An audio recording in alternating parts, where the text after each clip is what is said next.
Chapter 1: A Chance Encounter. Luca Devereaux had spent most of his 26 years of life in the quiet coastal town of Seabrook, where the scent of salt water lingered on the breeze and everyone knew everyone else's business. He worked at his family's modest bookstore, turning dust-covered shelves into a sanctuary for readers seeking escape. Every evening, as the sun dipped below the horizon, Luca would close up shop, its cozy interior illuminated by warm, amber lights, and stroll along the pier, letting the gentle waves lap at his feet.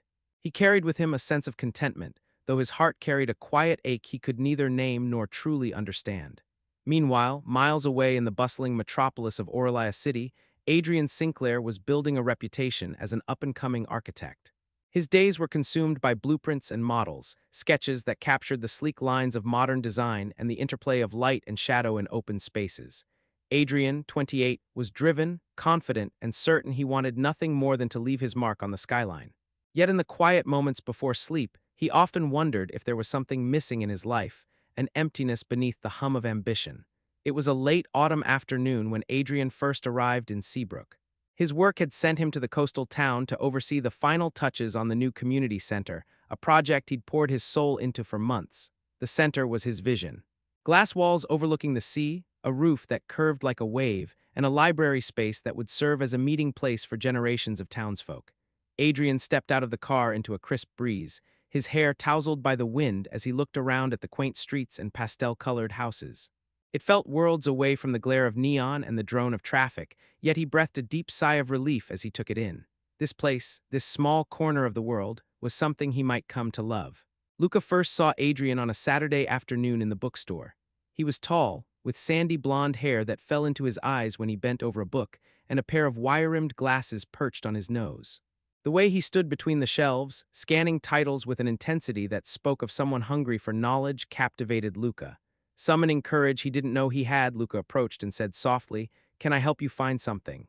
Adrian looked up, his brown eyes lighting on Luca. At first, there was a flicker of surprise, as though he had forgotten the world beyond his thoughts, but then a smile formed, warm, genuine, and a little shy. "Yes," he said, "I'm looking for a book on modern architectural design. Do you have any recommendations?" And just like that, their worlds collided. The hours that followed were a blur of discussion about Frank Lloyd Wright, Le Corbusier, and the beauty of radical minimalism. Luca led Adrian to a shelf where a well-worn copy of Space, Form, and Function lay nestled between others. As Adrian gently retrieved it, Luca's fingers brushed against his, and a sudden spark, the beginning of something neither of them fully understood, ignited between them. Chapter 2: Conversations by the Sea. Over the next few days, Adrian visited the bookstore frequently, each time finding a new reason to speak to Luca. Their conversations moved beyond architecture to books they both loved. Classics by Oscar Wilde, poetry by Pablo Neruda, and novels by James Baldwin. Adrian discovered that Luca had a gift for recommending obscure titles that felt as if they'd been written for him, and Luca realized that Adrian had a quick wit and a quiet kindness that made him want to linger. One afternoon, after closing the shop, Luca invited Adrian to walk along the beach with him. The sun cast long shadows over the sand, and the golden light danced on the water's surface. They strolled in comfortable silence until Adrian stopped and said, "You don't see a lot of people strolling by the sea. It's almost as if they don't realize how beautiful it is." Luca turned to him, his heart fluttering, and replied, "It's easy to get caught up in work or in the rush of day-to-day life. But out here, with the waves rolling in and the sky stretching forever, it's hard not to notice how small we really are." Adrian nodded, looking out at the horizon. "I think that's why I came here, to remember that. To remember what it feels like to breathe, without deadlines hanging over my head." They paused at the water's edge, watching a group of seagulls wheel above them. Adrian took off his jacket and draped it over Luca's shoulders. "I'm glad I met you," he said quietly. Luca's breath caught. "Me too." That evening, under a canopy of stars, they shared stories of their childhoods. Luca's quiet upbringing with his grandmother, who taught him the value of kindness, and Adrian's youthful fascination with cities and design, instilled in him by his father, an engineer. They spoke of their fears and hopes, the things they'd never shared with anyone else. When Luca confessed that he sometimes worried he'd never find someone who saw him for who he was, Adrian reached for his hand and said, "I see you, Luca. Every piece of you." Chapter 3: Building Trust. As the weeks passed, Luca and Adrian's connection deepened.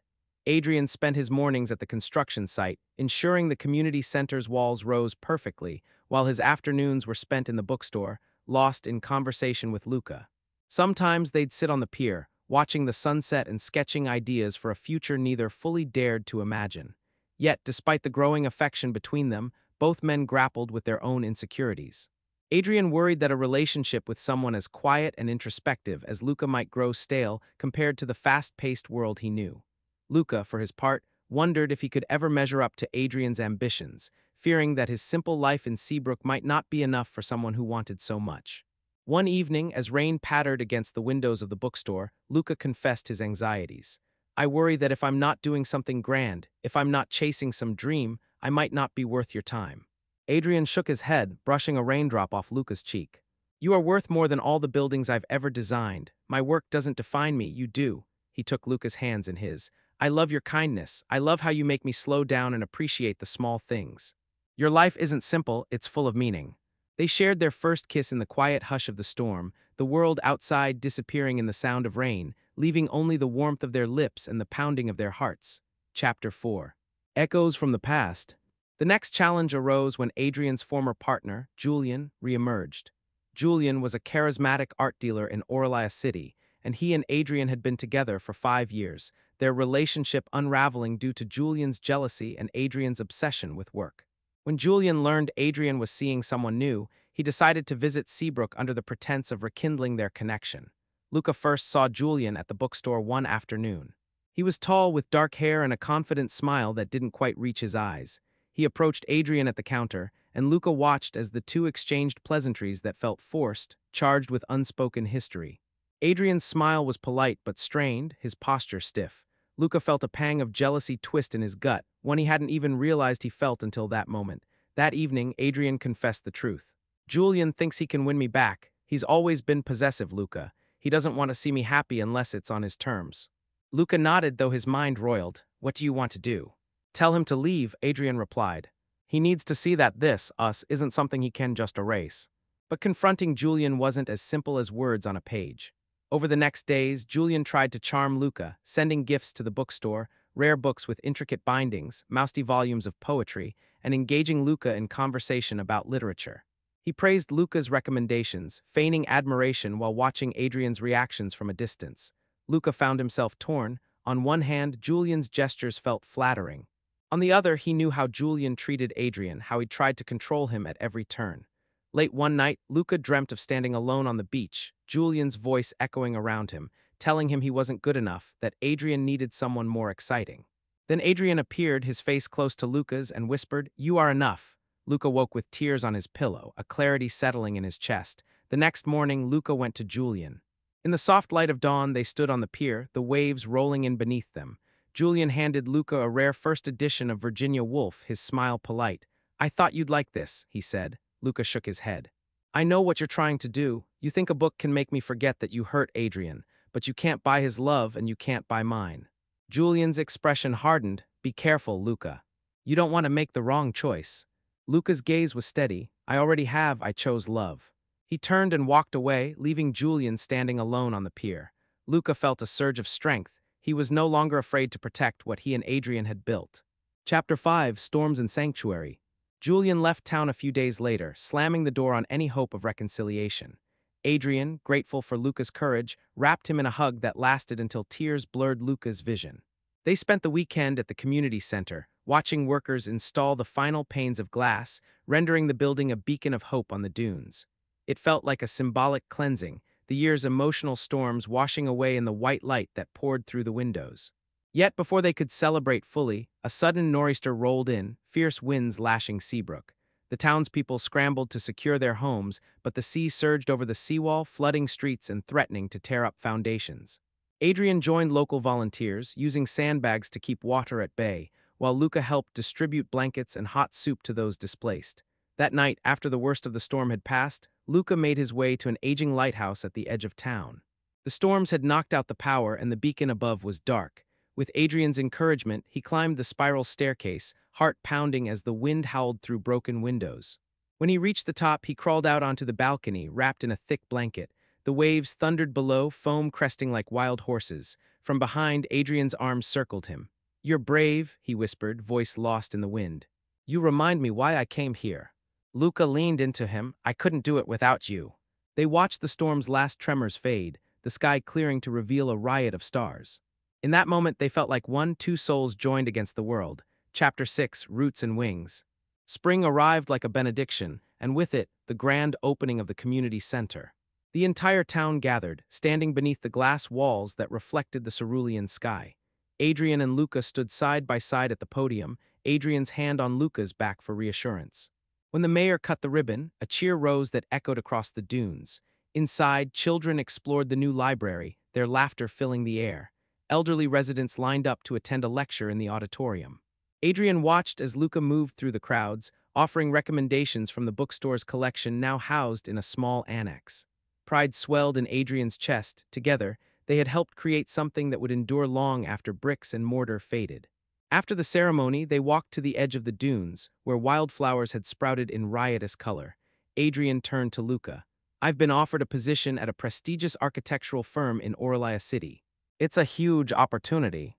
Luca's heart clenched, "But you love it here." Adrian sighed, running fingers through the wildflower heads. "I do, but this job would let me work on projects all over the world. It's life-changing." Luca bit his lip. He wanted Adrian to succeed, to chase his dreams, but the thought of him leaving was unbearable. "I'll support you anywhere," he said softly. Adrian cupped Luca's face, his thumb brushing a stray petal from Luca's cheek. "I don't want to lose you." Luca's eyes stung. "You won't, we'll figure this out." They spent the evening planning. Would Luca move to Aurelia City?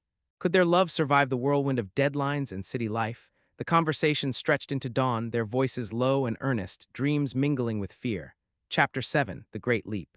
In the weeks that followed, Adrian and Luca exchanged sleepless nights for late-night phone calls, as Adrian's firm rushed him through a whirlwind of projects in the city. Luca tried to keep the bookstore running as usual, but each morning he woke, a hollow ache weighed in his chest. He completed a sign for a going-away sale, half expecting Adrian to show up and say it was a joke. Finally, the day came. They drove to Audrey Field Airport, the car's engine humming against the roar of the spring wind. Luca refused to look at Adrian, fearing tears he couldn't control. At security, they shared a private moment, no words. Then Adrian walked away, disappearing through the crowd. Luca watched until he was just another figure in the throng, and only when the gate's metal barrier slid behind him did Luca allow the tears to fall. Chapter 8. Distance and Discovery. Life in Aurelia City was a kaleidoscope of noise and neon. Adrian's days blurred into each other, presentation meetings, client dinners, and emergencies requiring red pen and hastily sketched revisions. Yet every evening he called Luca. They talked about silly things, the latest romance novels Luca had read, the quirky new coffee shop down the street, and the way the tide still whispered in Luca's dreams. For Luca, the bookstore felt empty without Adrian. He spent his days reading Adriatic memoirs, searching for solace in the written word. Sometimes he wandered the aisles of the bookstore just to feel close to Adrian, as though the smell of old paper could transport him to Aurelia City. In the evenings, he lay in bed, phone in hand, waiting for Adrian's face to light up the screen. Their relationship settled into a rhythm of Skype calls and occasional visits, though the miles between them stretched like a taut tension. One rainy evening, Luca confided in his grandmother, "I feel like I'm drifting without him." His grandmother, wise with age, took his hand and said, "Love is not about holding on. It's about remembering why you started. If you believe he's worth it, let him have his wings, and when he's ready, he'll return." Luca nodded, tears in his eyes, but hope flickered in his heart. Chapter 9, Trial by Fire. 6 months passed in a whirl. Adrian's career soared. His design for a new waterfront museum in Aurelia City won accolades, and he found himself in the pages of architectural magazines. Yet as his star ascended, his nights grew lonelier. He missed Luca's quiet smile, the way Luca would curl up with a book and read aloud to him. In a penthouse overlooking the skyline, surrounded by luxury, Adrian realized success tasted hollow without the one person who rooted him to reality. The strain tested their bond. A missed call during an important meeting, a delayed flight preventing Luca from attending Adrian's birthday, small things that chipped away at their foundation. One evening, Luca, exhausted from work, answered a video call to find Adrian distracted, scrolling through messages from clients. Luca's voice quivered as he said, "I miss you." Adrian sighed, rubbing his forehead, "I'm sorry. I had back-to-back meetings, I'll make it up to you." Luca nodded, but doubt shadowed his eyes. After they hung up, Luca sank onto the couch, the rain pattering against the window. He realized that love needed more than words on a screen. It needed shared moments. The next day, Luca visited the bookstore to find a book on long-distance relationships. When he opened the first chapter, he found a scrap of paper tucked inside, Adrian's handwriting. Meet me where our story began, Seabrook, I need you. Heart-pounding, Luca booked the earliest train to Seabrook. Chapter 10, Return to Shore. Adrian waited at the cafe near the pier, the same cafe where he and Luca had shared their first coffee together. He wore a simple navy shirt and jeans, his hair slightly longer, but his expression brightened the moment Luca walked through the door. Luca nearly stumbled across the threshold, rushing into Adrian's arms without hesitation, the years of longing pouring through his embrace. They sat at a small table overlooking the water. Luca's eyes glistened as he said, "I read your note, I came as soon as I could." Adrian reached across the table, taking Luca's hand. "I realized I was chasing success without really living. Every award, every headline felt empty without you. I should have understood sooner." Luca's voice shook. "I love you, Adrian. But I need to know you're here, not just in a call." Adrian nodded, eyes steady. I'm here, let's never let go again." They spent that weekend exploring Seabrook like lovers discovering it for the first time. They walked hand in hand along the same pier, where the ocean was calm and the salt air filled their lungs. They visited the bookstore. Luca introduced Adrian to customers as his partner, and Adrian beamed with pride. They climbed the lighthouse, and from the balcony, they watched the sunset paint the sky in shades of pink and gold. That weekend was a revelation, proof that their love could endure distance and ambition. When it was time for Adrian to return to Aurelia City, they vowed to build their future together. Chapter 11, New Foundations. Over the next year, Adrian and Luca crafted a life that balanced passion and purpose. Luca moved to Aurelia City and found a job at a new independent bookstore, a mirror of his first home in Seabrook, where he curated a collection of books that spoke to every facet of life. Adrian negotiated with his firm to work remotely 2 days a week so he could spend more time with Luca. Their apartment overlooked a quiet park, a small oasis in the midst of city churn. On weekends, they hosted book readings and small gatherings of friends, creating a sense of community that reflected the charm of Seabrook. Adrian and Luca discovered joy in simple rituals. Cooking breakfast together on Saturday mornings, hunting for rare books in dusty corners of the city, and dancing in the living room to old records as rain pattered on the windows. Adrian's designs flourished, informed now by the balance of love and work. He designed a coastal pavilion in Seabrook that mirrored the community center's lines but introduced playful curves that reflected the ebb and flow of the tide. When he unveiled the project to the townspeople, Luca stood by his side, tears in his eyes as he saw his partner's dream realized. One spring evening, Luca surprised Adrian with a handwritten book of poems he'd composed, each poem capturing moments of their love. Their first meeting in the bookstore, their shared walks along the beach, the stormy night in the lighthouse, the day Adrian called Luca back to Seabrook. Adrian read each poem aloud, his voice thick with emotion, and when he finished, he took Luca's face in his hands. "Thank you," Adrian whispered, "for giving me roots and wings." Chapter 12, Ever After. The years that followed were not without challenges, career pressures, the occasional twinge of jealousy when new admirers flocked around Adrian, and the distractions of city life that threatened their island of calm. But Luca and Adrian faced each challenge together, choosing honesty over silence, compassion over anger, and love over fear. They traveled back to Seabrook every summer, wandering the dunes and breathing in the familiar scent of the sea. Luca brought Adrian to the pier one summer evening, where hundreds of tiny lanterns floated on the water, a tradition they'd started to celebrate their anniversary. Soft music drifted on the breeze as they danced on the sand, their footsteps disappearing as the waves washed ashore. Adrian whispered in Luca's ear, "Nothing in this world matters more than you." Luca smiled, tears shining in his eyes, and said, "And you remind me every day why I open my heart."